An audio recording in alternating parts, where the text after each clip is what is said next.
Aloha, folks, and welcome to another edition of Five Questions. It's a conversation with community leaders that appears on the Rick Hamada program on News Radio 830 KHVH. And you can also log on to hawaiireporter.com, and you'll find our 5 questions right on the home page. He's a friend of both KHVH Radio and Hawaii Reporter, but also a friend of our community at large. It's Dick Rowland with us today. He is the founder and president of Grassroot Institute. And Dick, thanks for being with us for 5 questions. Oh, thank you. It's a delight to be here. Good to see you. Let's go ahead and start off with number 1. First question, Dick, tell us about Grassroot Institute of Hawaii. What should we know? Grassroot Institute of Hawaii is a think tank. I always laugh when I say a think tank. It's people expect us to have long beards but the Rodin, sculpture. We are a think tank and we're also a do tank. So we do studies. We look at government policy and we analyze it, and then we make recommendations.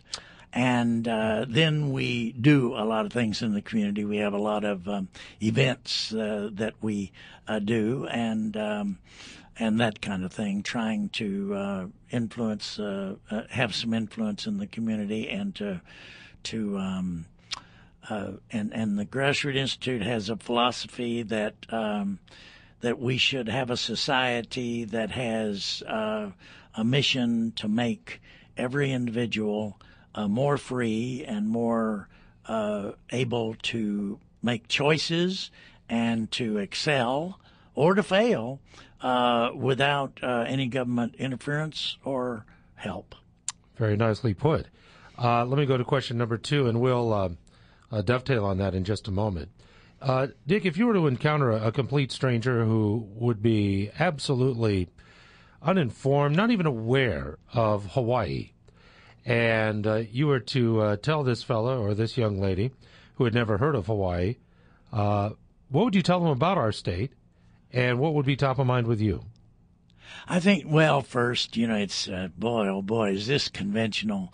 The beauty of the place and the climate, which, I don't know, I've never had anybody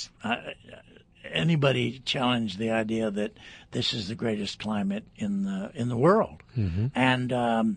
And perhaps it's very close to being, if it's not there, the greatest physical beauty in the world that is welcoming physical beauty.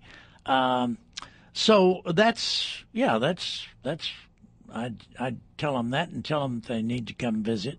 And then the other thing is, I think the Aloha spirit is a very, very powerful, compelling, and just automatic part of our culture. Mm-hmm.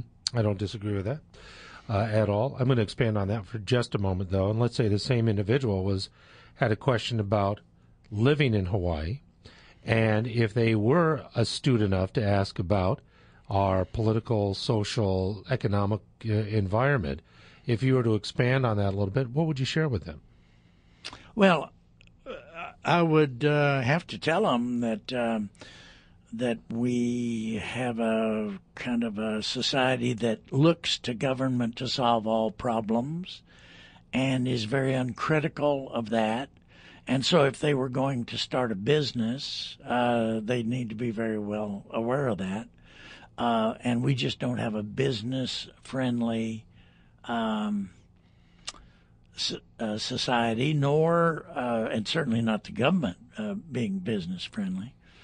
And so they would have to be prepared to overcome that. Mm-hmm. I understand.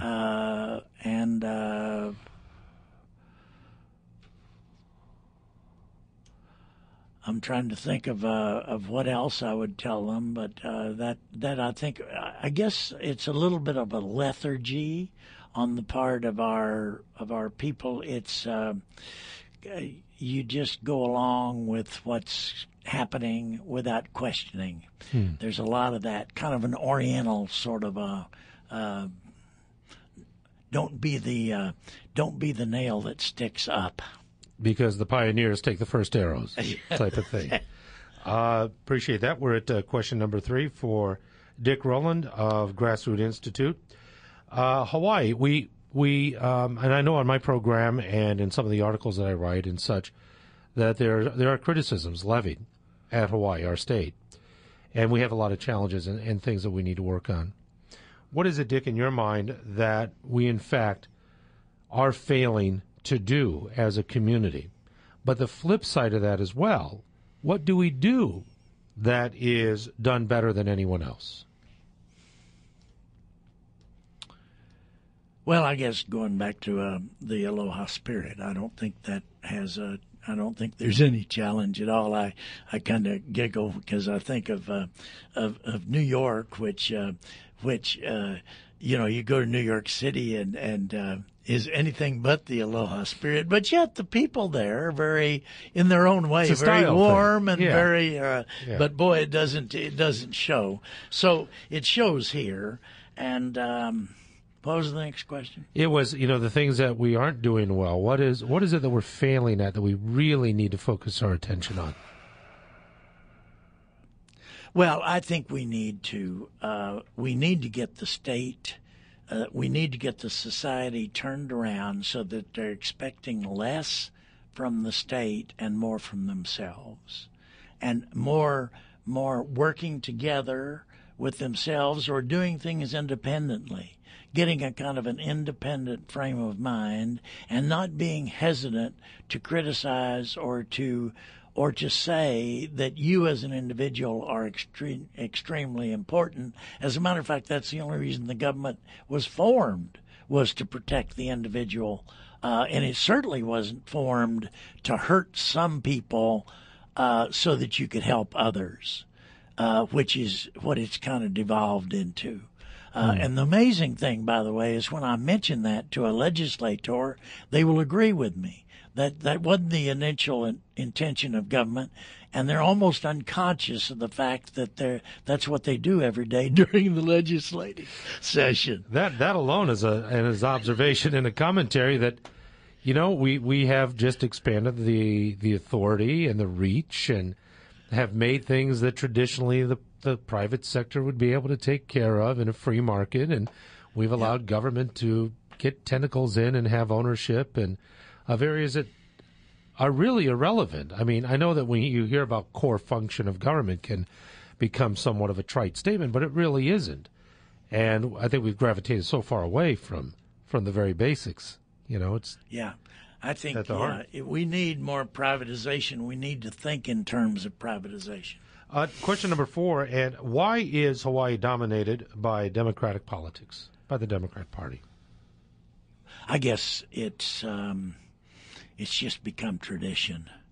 We had Governor Lingle elected, and she was elected with less votes than she had lost by when she lost to Cayetano in his last, and there was a phenomenon that I can't prove, but I kept running into it where mostly folks of Japanese ancestry would say to me, I've been talking to my parents and I've been telling my parents that they shouldn't vote Democrat this time. They ought to vote.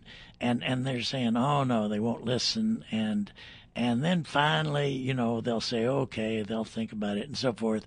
And I actually believe that we had a lot of elderly folks that didn't go to the polls that particular election. Then they lied to their kids about it. Of course I did. Of course I did. But parents would never do that with their children, Dick, would they? I mean, but anyway, that we've got this knee-jerk reaction of voting for any party by knee-jerk is just thoughtless. We've got to have more thinking and more realizing what the government's role is, insist that they do their role, and then we've got a big role to do, and we need to get our role done.